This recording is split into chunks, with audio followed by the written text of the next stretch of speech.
welcome to Sporting Jibberish. I'm Jibberish. Hello, I'm Jack Luffman. You're looking a bit hot and sweaty there. Hot. Well, hot. Hot, well, thanks you. Oh, you meant, yeah, like your daughter would say, it's a bit George Michael out there. Yeah, if anybody doesn't normally listening, Jack has actually walked 3 steps outside. That is a rarity. I've got some steps in this week, mate. Have you? While I've been back at work, I'm having to walk everywhere, getting the steps in. Yeah, right. I'm not even getting lifts everywhere. Anyway, on with the show, Jackie boy. As they say, on with the show. Right, okay. Today's show, as usual, we'll be talking sport. What's going on this week? Barrichello potentially. Yeah, maybe yeah, really, hopefully. Yeah. Technology in sport. So Luffers wants to talk about ruggers. Yeah, just interesting. Yeah, well, let's save it. I've got some interesting thoughts, I think. We will park it. Yeah, park it. And then we're going to be covering football, some news about why a certain person isn't with us today. Yeah, that's right. Yeah. Which is exciting for him. Maybe not much for her, but for him, very excited. Quick cap on the cricket because that's going on as we speak. Yeah. The first stage has been finished. Yeah, not very good, mate. Yeah, and then we are going to be covering Gordon Elliott, the topic of choice for today in Jack's Round. Which is obviously very prevalent. Yeah, with what's very going on. We've also got the monthly prize winner to give. Oh yeah, because end of the month. And there's also we've still got group games going on, but we'll can talk about that. Yeah. But let's start with our sporting week. So Jackie boy actually had a go of cricket. If we remember rightly, what we said was Jack said we played a really strong team, and I said, you know what, Jack, as long as you put a good performance in, if everybody else falls apart around you, I'll accept that. How do you get on, Jack? Well, we lost. Okay. And I didn't do very well either. To be fair. How did you get on, Jack? I got a 6, it was, until the umpire intervened. And I'll be fair, those of you out there listening and watching will know that I love umpires. I have a great relationship with them. I didn't say anything to him. It was Clint at the other end who was exasperated at the decision. So I don't think he would have hit leg stump or middle stump. Or any stump. I'm not quite sure it pitched in line, and it hit me. But in fact, I'm going to show you. This is where it hit me. I've got a bruised leg all the way up here. I definitely don't need to see that. Yeah, good job. I dressed to the right. Yeah. I was going to say to you, is not good. It seems to be a bit of a common theme. You know, when you don't perform very well with batsmen, it seems to be another person's fault. No, and I'll be honest with you. Actually, it was a bad decision. But oh my goodness me, do I feel out of touch or what? I felt out of touch in training last week. And I don't know what it's like in football, but in cricket, people say and I say as a coach, if I'm struggling, watch the ball. And it's the most simple thing in the world. But I was talking to Clint after the game, and he's struggling a little bit as well. And I'm saying that when I'm there, I'm thinking about where my feet are going, where my hands are, where my pickup is. Whereas before Christmas, when you fly away in rhythm, none of that matters. You just literally see ball, hit ball. So, yeah, not going too well. I don't think that. The breaking, we've had 2 weeks break, and I had a week break, when I was isolated. So, but yeah, not in good order at the moment. But from a team's point of view, one of those days. I don't think we performed particularly badly, but we didn't perform particularly well. We were chasing 180, 190 again. Did they get a few too many? Probably, but they had a bit of luck. We didn't drop any catches. We bowled well. Again, they gave a look at the decent enough side, and then.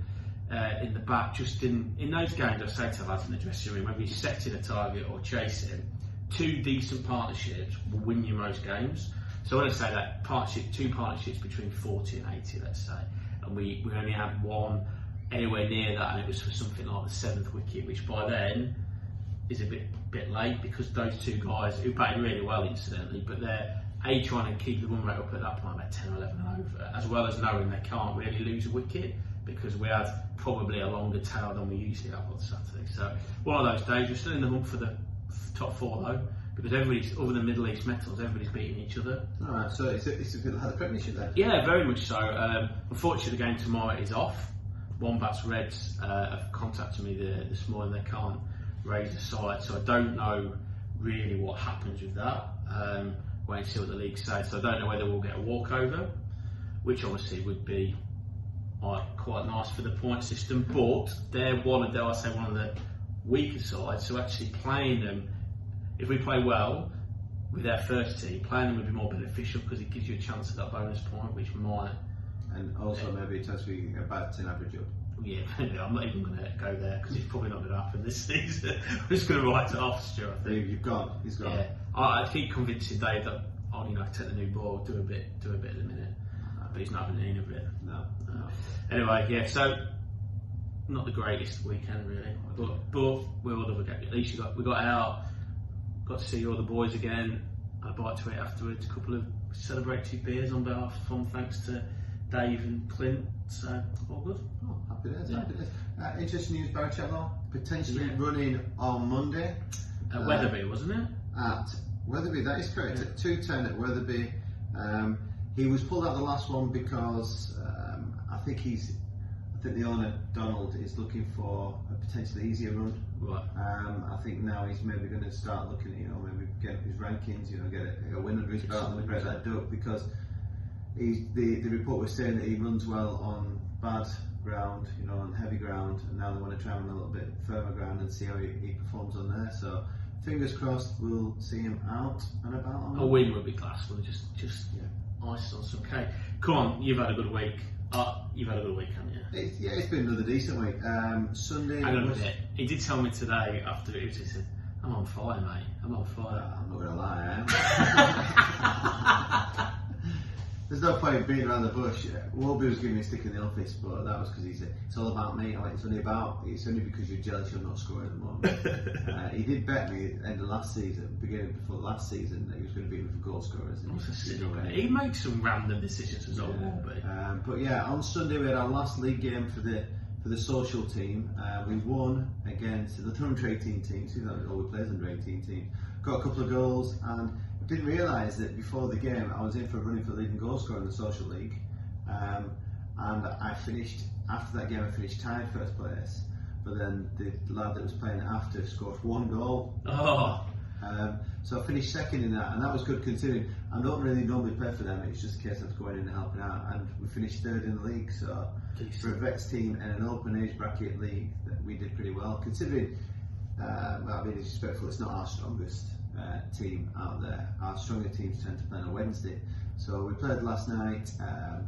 Our other team played before us. We went to watch them for a little bit, and they won 3-1. So that put them top of the league for a short amount of time. We played the team in third. It's a strange game. Basically, the third place team has got two teams. So they started with their potential strongest 7, and then they brought the strongest player from the other team onto the bench to try and hopefully improve their performance and give them an opportunity to do well. But bad news for them. They went 1-0 up. Then they all started jeering and cheering on the sideline, which frustrated a few people. And then at half time, we're 3-1 up, and I'd got a hat trick already. Half time, actually. Spent 10 minutes on the bench second half, came on centre midfield for about another 7-8 minutes, and then went back up front and then scored probably the best goal of the night to get my 4th. And we won 6-2 in the end. Good effort. How many goals have we on now? 20 in 7 games. So that must be top of that, sure. Oh yeah, I'm flying. I'm absolutely miles ahead of second place. Second place only on 11. Oh, right, easy. So, and you should win the league as well? Well, the interesting thing is now, and this is what makes it really bizarre, is there's only 2 teams that can win it. All Stars 1, which is the other team, and All Stars 2, which is ours. We're currently top of the league by 1 point. The game they won last week, which helped them stay within touching distance, is the game that I went on, scored for them, and set a goal up for them. And that has proven a bit of a sticky point at the moment, because if that hadn't have happened, they would have drawn their game, and it would have come down to potentially the head-to-head. It's going to come down to the head-to-head. Yeah. But unfortunately for them, they've got 3 games left. They've got the Irish, who are a strong team, if they put out their proper team. They had a good team out last night, and they hammered somebody. So if them boys turn up next week against our other team, that'll be an interesting game. Then they've got Dubai FC, who are last year's league champions. We're having a pretty bad return this year, and then I think they'll save us to play them in the last game of the season. It could be. You versus Wolby in the tile decider. Yeah, that'll be. I'm coming to watch that. That will be an interesting evening. But yeah, I think they're going to save that one. So I think in 3 weeks' time it'll all be done and dusted. I think we're due a week off because they're going to catch up again. But yeah, doing well. Like I said, fortunately everything I'm hitting is going in at the moment. So long may that. Maybe you should bat for me. See if you can hit a couple. Well, at least one of us is sticking to our pre-season promise. Yeah, and Barrichello's going alright when he does it, so I'm just letting the side down. Maybe we need a replacement. Anyway, moving on. Jack wants to talk about technology in sport, and I've got a feeling it's linked with communication. I think there's two bits to this. So first of all, I've long been, and I'm not going to harp on about VAR, but we've had VAR in the Premiership for 2 years, and I don't think it's done anything for the game. You know, we've talked about like the stupid offsides that all sides have benefited from and not benefited from. We've talked about, you know, those marginal decisions, penalty decisions, where one day you might get it, one day you might not. Just deal with it. Deal with it. It clearly works for goal line technology. Clearly works in tennis for Hawkeye. Very easy.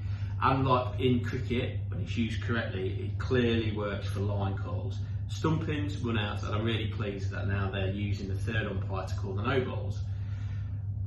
But everybody said so that rugby union always has it, or rugby league and rugby league as well. I've got it right. They're the ones that use it right. Why does it work there? It doesn't work in football. It doesn't really work 100% in cricket all the time. But I think actually the weekend proved that actually, and I don't know whether it's because technology is that good now that it's actually confusing things. So, you know, like the foreshortening of the lens, and we can zoom here, we can have so many different angles. Because, and he openly admitted it afterwards, didn't he, that the referee, Pascal, whatever his name, in the England-Wales game, got the two decisions wrong. The process is right, you know, and we'll talk about communication in a moment, but the fact that he's looking at the decision, he's still making a decision. But the different in angles and the different speed, I think, confuse the matter. And my point is that I think, even though I whinge about my decision at the weekend, we're not a professional sport, but I think that fans and players and officials would all accept human nature errors far more than they're doing now with it. And I just wonder whether technology is that, like I say, is that good that it's muddying the waters too much. I take the same with cricket. You know, umpires are now, and this has come from the horse's mouth, from Nigel Long, who is an international umpire, English international umpire, through channels that I know, that he now umpires to 4.5 or 5 stumps because of this ball clipping. Well, how can that be right? The stump's played with three stumps. The game's played with 3 stumps. How can that be right?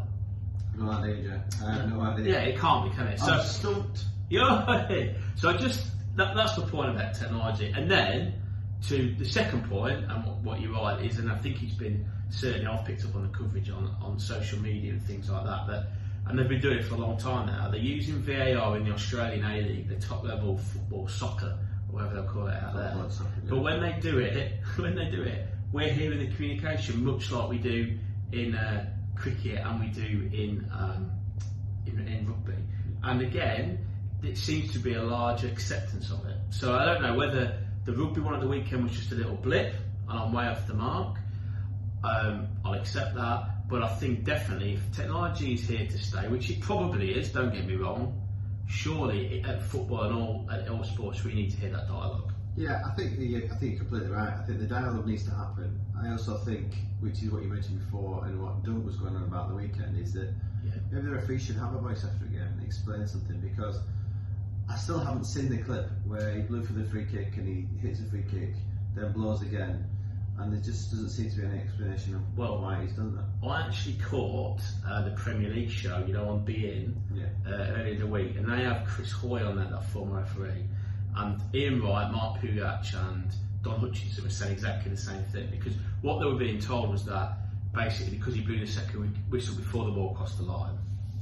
But why was that? And Chris Hoy said it's because in the game, if I'm the referee and you're the player in that situation, he would, and he'd not say the exact language, would go, do you want to go quick or slow? Yeah. He said if he says quick, you play it, wherever the wall is. He said the problem is with that incident is that he might have said, Brighton basically wanted it both ways. He said go quick, but they also want the wall back. So he says as soon as they've said the wall and the paint comes out of the wall, therefore that option has gone. And because the goalkeeper was still setting the wall up, he can no longer take it. He said, and what gets him out of it, Mason, to a degree, is that he does blow because he realises his mistake before the ball crosses the line. I get that, but Doug says in the interview is he's asked the referee, can I go, and the referee's blown the whistle, and he's took it. So there's obviously either a communication discrepancy between them two, or something else is happening. But then again, that could have been cleared up with the referee just coming out at the end, just going, this is the reason why, blah blah blah, and he just puts it to bed. But that's a perfect example, because what Hoy was saying in that thing, none of those three, the very experienced sports journalists and two very experienced ex-pros, didn't know that basically you can't have it both ways. So you're right. That if we'd heard that dialogue and that was what's being said, at least that way, say, look, yeah, I've actually said you can go, but I've forgotten that I've already marked on there. You can't have it both ways. At least that way, you might not agree with it, but at least you can hear it. Yeah. Or my other point is, if we didn't have the technology and it happened either way, again, you just have to accept it. You wouldn't agree with it, just get on with it. I just think that, I think there must be better communication, and I just wonder whether we're relying on technology too much. Yeah, no, I completely get what you're saying, but I think, like you said, it's once we've gone into that, we've stepped beyond that line now, haven't we? And I can't imagine us moving back. And I think you're right, is that majority of fans would just go, I'll just accept the referee getting the decision wrong every week, or a human error, because, like you said, it's a fact.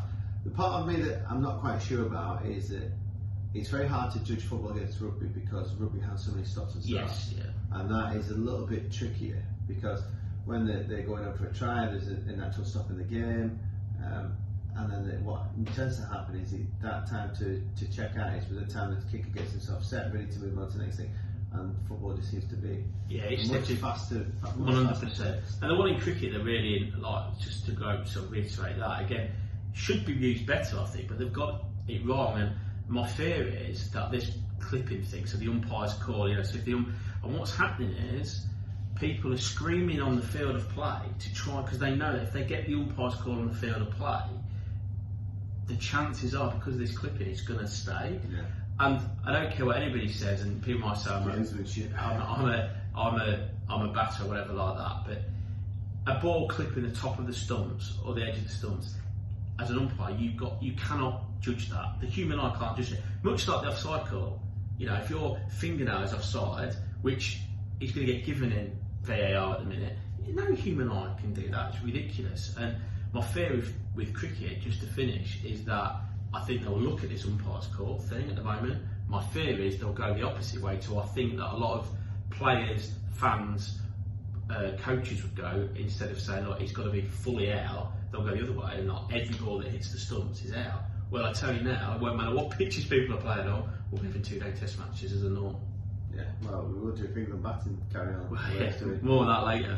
I tell you what, how much has he vented already? We've not even got to the rant section yet. Oh, do you need a glass of water, my friend? I could do with one. Bella? Yeah. Alright.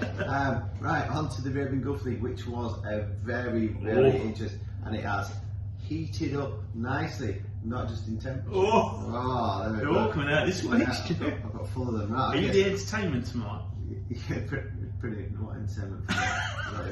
Right, okay, so fixtures from last week, standout results. I'll quickly run through them all. Fajera lost 3-0 to Calber, Al Dafra won 2-1 at Al Ain, Al Wassel drew 2-2 at Al Wada, Al Nasser won 2-0 at Hatta, which we expected. Bani Yas won 2-0, Shabab Al Ali won 4-3, and Al Jazeera beat Sharjah 3-0. Big result, that. Which is a massive result, which currently puts Al Jazeera top of the league on 40 points. Sharjah now on 37. Beni Yas are only 1 point behind on 36. And then it becomes really interesting is Al Nassir is slowly creeping into it with 33 points. And Shabab are on 32 points. Al Ain are 10 points behind on 30. But depends on the fixtures this week, because this could keep Al Ain in it. Before you say anything, can you remember me saying weeks ago that your team are not out of it? You are correct. And you said, I said that the aim should be third place. Yeah. I didn't think that they'd catch the top two. But the fixtures for this week, the most interesting one is Al Jazeera are at home to Shabab Al Ali, who haven't lost since the turn of the winter break. Yeah, they're quite good, aren't they? In fact, they've lost the least amount of games in the league, I believe, haven't they? Yeah, well, that's they lost 2, Yeah, so they're equal to top place, so it's just the draws that we talked about at the beginning of the season. Yeah. So Al Ain are at home to Al Wassel, which is on Saturday. Calber at home to Beni Yas. Saturday, 8:15, we might have to try and find this game. Yeah. Al Jazeera versus Shabab Al Ali at Al Jazeera. Hatta play Fajera on Saturday, and then on Sunday we've got Kofrakan Al Dafra, Ajman versus Al Wada, and then Al Nassir versus Sharjah. Some great fixtures. It's I know you can't really look anywhere apart from the Al Jazeera Shabab Al Ali, but the Al Nassr and Sharjah game is equally as important, because if both Shabab and Al Nassr win, that will put them on potentially 5 points within top, less than 5 points. So you guys will be on 36 and be only 4 points behind. We'll be on 35, so only 5 points behind.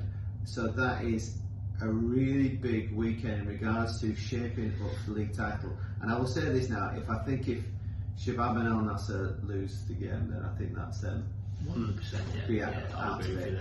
But I think again that potentially keeps Al in it by the barest of margins. Yeah, a really thin thread would keep them in it. So really interesting game. And again, just want to hopefully at some point open up. But what we did realise at the weekend, or Jack did across, was there was a couple of Division 2 games. I think Division 2, because I did sort of do a bit of research actually. Games, it was the Spanish team that play. I think they call them Spain or El Spaniel or whatever. Yeah, it has to have. So I was speaking to one of the students who plays in one of the youth setups. They had to have some type of UAE name within the title. So what used to be Spanish, which was run by Salgado, has changed its name slightly to fit into the criteria, to that Division 2. So at the sevens after I played cricket on Saturday, so I'm assuming there would have been maybe 5:30, 6 o'clock kickoffs, both games. The main pitch that usually has the big stand, and there was one game. I think they were on there, and then there was golf. I think they called it Golf FC, which certainly played. There's Golf United. Yeah, that was it, and they were. So you could actually, we didn't, but you could actually go for a bite to eat and then get on the balcony one. Yeah, so I think the plan of action is we're going to try and get down there and see if we can find out. Yeah, maybe this weekend or next, definitely. But right, Premiership. So at this point, what we thought was a fairly successful transition from live platforms to another live platform with our very own host, Mr. Matthew Aldridge. Yeah, well. We asked him to watch again this week. He actually watched Manchester United versus Chelsea, and he still hasn't woken up from it. Yeah, no, so he's in a bit of bother. He's been whisked away somewhere, hasn't he? He's that comatose. Yeah, so on a serious note, Matthew is actually getting married this weekend to the lovely Jade. Yeah. I don't know how he's managed to end up with her, because he's batting. It's like Jack telling me he's going to be a good batsman. That's how much of a significant difference it is. Matty's definitely batting in a different league. So he's due to get wed and tied at the knot. So what we've done is they actually start the wedding weekend this afternoon. So we've left him alone. We've said, go and enjoy your time with the wife to be. Don't upset her already. Yeah, exactly. You've got plenty more days to do that. Because obviously disappointing for them that with things that have changed both in the UK and here over in the last 6 weeks or so, that it is literally going to be those two witnesses in the church to get married, and then just I don't know what they're doing after the little meal of things. Yeah, a meal at the hotel. So a little bit disappointing, but at the same time exciting time, because they did get postponed from the summer. Yeah, that's true. So I think it's a case of, let's just do this, because what's the point in holding off? And to be fair, we did give him a good send off last weekend, didn't we? Yes, but less be said about that. So we don't want Matty to get arrested tonight. But congratulations, guys. Yes, congratulations, Mr. and Mrs. Aldridge. So yes, we will leave Matthew alone for this week. I'll just run through the scores. We'll pick out some potential good games. But with regards to Fantasy Premier League, we are still in the game week, so we can't tonight, doesn't it? Yeah, so we can't talk about anything. We've got a new admin assistant for that, haven't we? Yes, we'll introduce him later. But Man City beat West Ham 2-1. Nothing. Man City quite comfortable. West Ham had a little bit of a push, but nothing. A lot of huff and puff with nothing real behind it. West Brom, good result against Brighton. Brighton will turn around and blame the free kick as a result, but you missed 2 penalties. So if you miss 2 penalties, as much as you want to blame the free kick, you've also got to look at the penalty takers. And the more I watch Danny Welbeck, the more I wonder, how is he a Premiership striker? Yeah, he's probably gone now, isn't he? I think he was gone when he was at Arsenal. Leeds surprisingly lost at home to Aston Villa, so that was a good result. Poor game that was. Which keeps Villa kind of in that run up until what happened potentially last night. Yeah. Newcastle won, Wolves won. Didn't catch any of it, didn't even have any association with it. It was under stupid o'clock, so left that one alone. Crystal Palace 0, Fulham 0. I literally, the funny thing was I was watching the Leicester Arsenal game live, so I kept flicking to that game. And it's going, there has been a header. Yeah. Which has gone wide. Yeah, and I was thinking, if that's your highlights from the game, this game must be the worst thing ever. And they showed 4 highlights, 2 were headers that went wide, and 1 was... All Fulham as well, huh? Yeah, all Fulham. Fulham shot that went wide, and then another header got blocked. Yeah. I was like, that's the highlights of the game. But a decent point for Fulham, who sort of looks like they could... Yeah, like I was saying is that we mentioned a couple of weeks ago, we're heading towards that last game, Newcastle, watch your back. I do think that of the two, I think West Brom and obviously Sheffield United, but I think West Brom have gone as well. So of the people in that, Fulham, Newcastle and Brighton, I think Fulham are the ones who show a little bit more consistency. Brighton are probably the better team when they play, but they just can't score, can they? Yeah, well, we had this discussion in the office, so Matt was very much like, Brighton are rubbish, they deserve to go down, they need a season championship. I was like, Brighton actually try and play football. I said, you watch them play. He was like, no, they don't. No, they're absolutely rubbish. And then Wolby actually jumped in and went, actually, Brighton do try and play some nice football. So Matt then, as Matt does, kind of went back onto the fence. So I said to him, all right, maybe you should cover the Brighton game then. He was like, well, maybe Brighton are decent. So we'll leave them alone. But yeah, it's a worrying time for a few teams down there. Yeah. And surprisingly, considering we talked about Southampton being up one end, they could easily slip into that. It's that. But they're not. I remember saying they're not a great side. They just got on a run, didn't they? And Danny was got a goal scorer. Yeah. That's the difference. You talk about the difference between them and Brighton. Ings in that team, and they're Brighton comfortable. Brighton are okay. Leicester 1, Arsenal 3. I watched that. Arsenal looked decent. You know, played well. Leicester started okay, went 1-0 up, and then Arsenal kind of clawed back into the game. And we're very comfortable. Yeah, what I found amazing in that game is that Leicester went 1-0 up, and you just thought Arsenal had to take it. And unlike Leicester, they just sat off a little bit. Really and I don't know if that's because was that a legacy of they got lots of minutes in the legs, so they're just trying to conserve subconsciously. Or Brendan Rodgers balling him. Yeah, you're not a big fan of his. Well, you see, to be fair, I like Brendan Rodgers, and I like him as a person. I met him, but I just don't think he's got that next level material. It's interesting that. But next one on Spurs Burnley, and I actually text you because I think I was heading out not long after. I was like, this could be a cricket score. Burnley are so open. Yeah, massively open. And yeah, we'll quickly mention, because I know you really want to talk about Bale's pass. Oh, stop it! Stop it, Gareth. So Bale doesn't get in the team, and then for probably the first time in a long time, or maybe is it the first time this season that he actually played the front three? Only. I think the second time. The other time was for like 10 minutes and something. But yeah, I said to Tommy Pascal's texted me and stuff like that.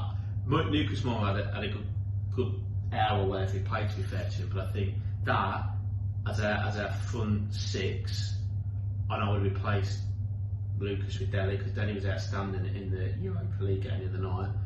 I think that, but the front three, like when they're playing like that, who do you mark? How do you I don't think, genuinely, I'm a Spurs fan clearly, but that is as frightening as what your three were last 2 years. They played well, but I will say, like I said at the beginning, it was Burnley were so never open. Got going, did they? It was the fullbacks were not tucking round and covering, so that the one where Bale scores, fullback is so high that he's left that gap for Kane just to roll off Tarkowski's shoulder and then bring it down, and the fullback's not getting there, and he's obviously hit the shot. There's a bit of luck, isn't there? Yeah, he's got a bit of deflection. It's hit Tarkowski and then looped, and Pope can't really do anything about it. Pope, despite being 4-0, had a decent game. I mean, Kane whizzed one past his post just before that, and then he saved well from Moore. Yeah, I mean, it could have quite easily 7 or 8. Look, we're not getting carried away, but I think it just shows that they have got it in if they play it like that. Burnley were poor, but a bit like what we said, I think, on the text when that was happening, and with every other result, that the results probably went for Spurs and Liverpool and certainly Everton later on in terms of that scrap for fourth or fifth or whatever you want to call it. Chelsea 0, Man United 0. There's nothing really to say to that other than I caught the last 20 minutes of it, and it wasn't. I watched most of it. We'll just leave it there. It was part of that. But I would like to say, and I nearly tweeted if I can't be bothered. The world's greatest midfield player, I don't know where he goes. Bruno. Do you know that they've only scored 1 goal from open play against the top 6 all season? Yeah, I knew that one. Yeah, unbelievable. And then Liverpool, I stayed up like a numpty for this. I stayed up for the first half and then just passed out. So it was 11:15, I think, start. Just coming from football, I had a shower and stuff, and I thought, I'll just stay up and watch it. So I watched the first half, and we missed 3 really good chances. I'm like, it's going to happen again. It's just like a bad dream, just a revolving door. And then at half time, I just gave in and fell asleep. And then was thankful to wake up to see that we'd won 2-0. Yeah. I remember seeing the tweet. Bobby Firmino is the least clinical striker in the Premiership, which they're probably right. You know, he doesn't have that killer instinct, but he has a different array. It's a different set of skills. Yeah, but I think also this season is just because the other, like Salah's been firing, Mane certainly's not been firing. I think it just exacerbates the fact that he brings other stuff. Of course, he brings other things to the game, but you need a number 9. You need a goal scorer. Yeah, definitely. I mean, look, you would not have been in this situation if you had a Harry Kane or a Haaland or even some other natural. A Danny Ings even as a natural goal scorer. Isn't it funny that you let him go and he probably would be our most natural goal scorer? Yeah. There's rumour that Haaland has listed his 4 clubs that he wants to go to. Yeah, I did read something that Chelsea. We need a bigger club. Chelsea wasn't in that list. Yeah, it was Liverpool, City, United. I can't think of the 4th one was. Maybe it was just 3. You Spurs. No, it wasn't that. Yeah, he wouldn't get in then, Kane. And then running through the week, so Tuesday, or might be Monday for you guys, I have no idea. Everton beat Southampton 1-0, which obviously puts them floating nastily the groups over that relegation section. City 4-1 to Wolves. Wolves actually went 1-0 up in that. And then City turned it on and coasted home. Potentially just won the league title off that. I think we all knew that anyway, really, didn't we? Burnley 1, Leicester 1. Doesn't sound like the most exciting game, but that's only 1 point from last 2, which has obviously caused them issues. Sheffield United, probably the result that this is probably a definite coupon buster, this one. Sheffield United 1, Aston Villa 0. And then the other game, which I believe were fair accounts, was avoidance again. Involved Manchester United, who drew 0-0 with Crystal Palace. Big game tonight, though, isn't it? Yeah, Liverpool. Big boys are on. Both teams are on. So we all know what's going on with the scrap at the top. It's so tight between second place on 51, and then you go all the way down to Arsenal, I would say on 37. But when I say that, we're talking about the top 4. So 37, top 4 at the moment is 45. So it's 2 wins and a draw away. Which at the moment, game in hand that some sides have got, like Spurs, for example, Villa, it could really be crucial, couldn't it? Yeah, so what I wanted to look at is more the bottom end of the table. So we talked about Fulham now are on 23 points, only 3 points behind Newcastle and Brighton, and only 6 points behind Burnley, and 7 points behind Southampton. So I would say Palace have probably just got themselves away from that group. Yeah, you Palace know that they'll pick up a couple more wins. They're such a strange outfit. They'll pick up draws and wins here and there, and they'll keep themselves safe. But I just worry that Southampton have gone from the heights of the top 4. They were top at one point. Aren't they one of the sides that have been top of the league at some point? I'm pretty sure I know they were up there maybe about 2 months ago, and then it's just been yeah, literally the last 5 games, lost 4, drawn 1. It wouldn't surprise me. I think they'll just have enough. I have a feeling that Newcastle might go. I tell you what would be ironic, wouldn't it? And Sunderland fans would love this. Last game of the season, Fulham win 1-0. Madge scores the goal.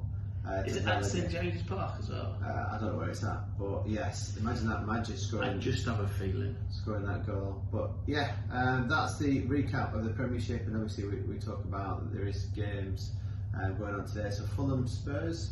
Fulham Spurs.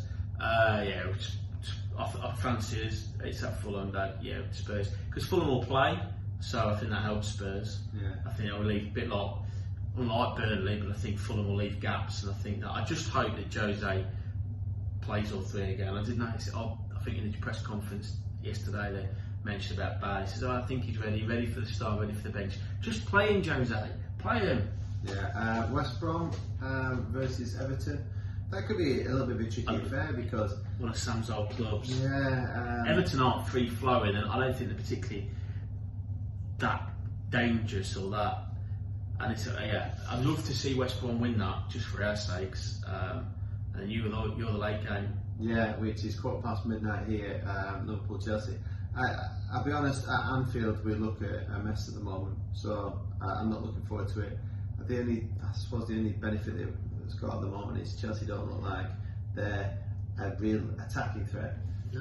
Perisic looked alright the other night, but looked a bit lively in patches. Werner came off the bench, so he just can't seem to get his attacking. Mount can be good on this day. Yeah, I think he's been the most consistent. He played Giroud on. I watched most of the Man United game.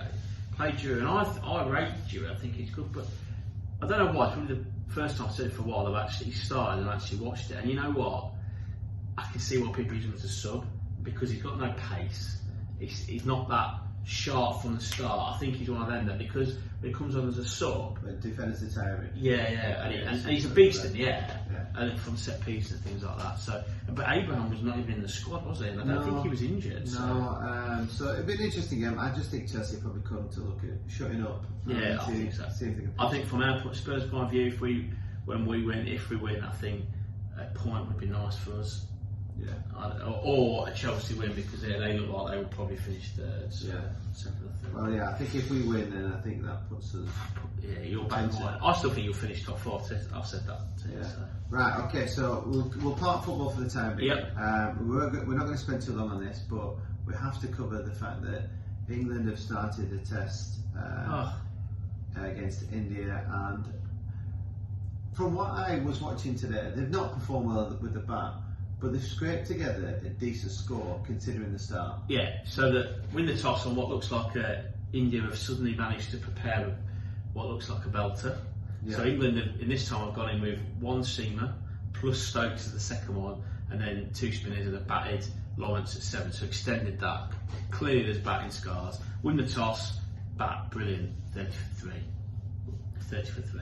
Yeah. And then a bit of recovery between Bairstow and Stokes. I think probably played his best innings of the winter.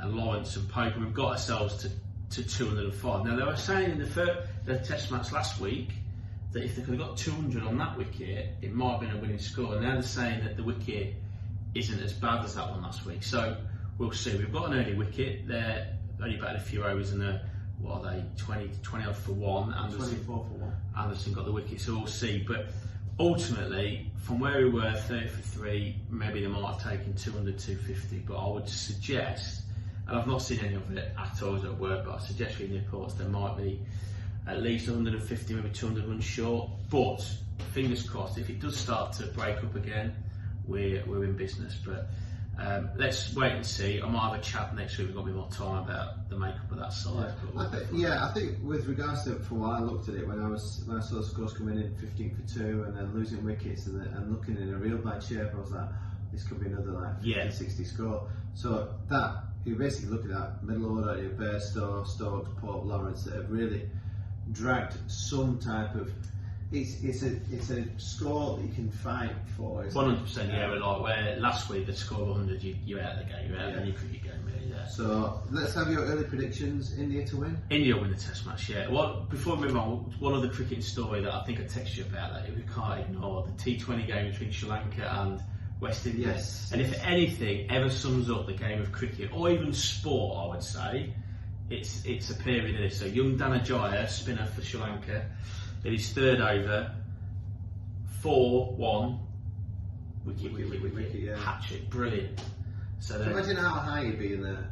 Unbelievable. Against West Indies. Yeah, against West Indies. He's not many, Sri Lanka are rebuilding, they're at home. Unbelievable. Test match, T20 hat-trick, there's not many flying around of those. Nobody can ever take it off him, high as a kite. There's another over goes down, so his next over, his 4th over, big Colin Pollard's on. What happens, Stu? You know what happens. I know what happens. It's funny because a friend of mine back home, Paul Painter, just says this sums up T20, and how he says it's not a real format of the game of cricket. Interesting. You probably because Colin Pollard has then hit him for 6 sixes, and that is unbelievable achievement. I think the last time it happened in T20 International was when Yuvraj hit Stuart Broad for 6 sixes in the T20 World Cup. So what would you say is harder, 6 sixes or a hat trick? 6 sixes. By a country mile? Yeah. Okay. I would have so thought what is it, only a case of 6 wickets in 6 balls would be equivalent to that? Yeah, I would have thought so, yeah. Okay. Yeah, 6 sixes is really it's tough, like 6 boundaries, 6 sixes is unbelievable.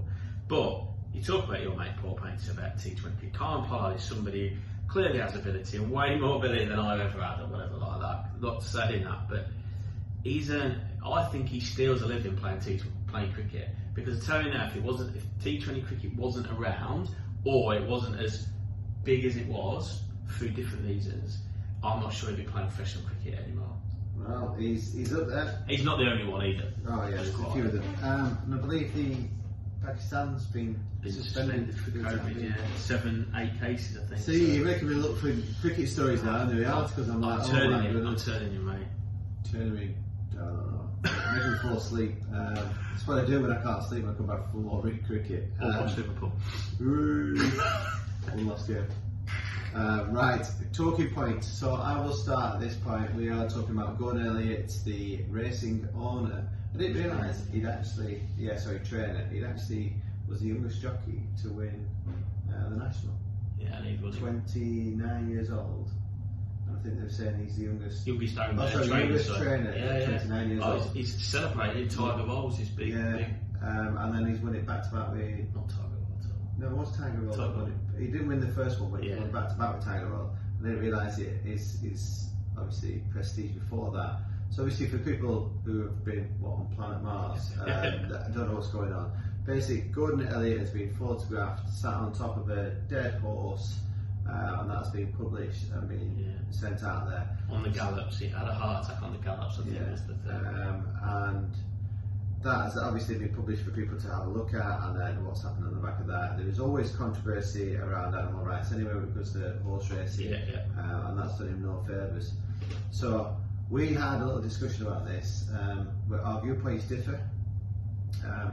I said that I think Gordon Elliott's made a huge error. It's a mistake.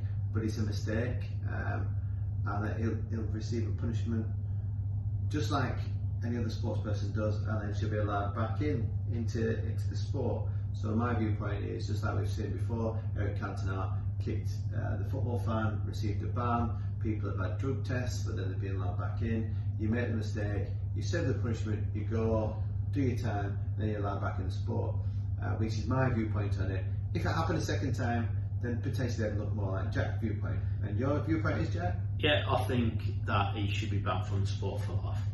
Because I appreciate it may well be a mistake. Forget about his absolute garbage of an excuse about not realising that what he was doing, he just answered the phone. Forget about all that. I agree, I think it was a mistake.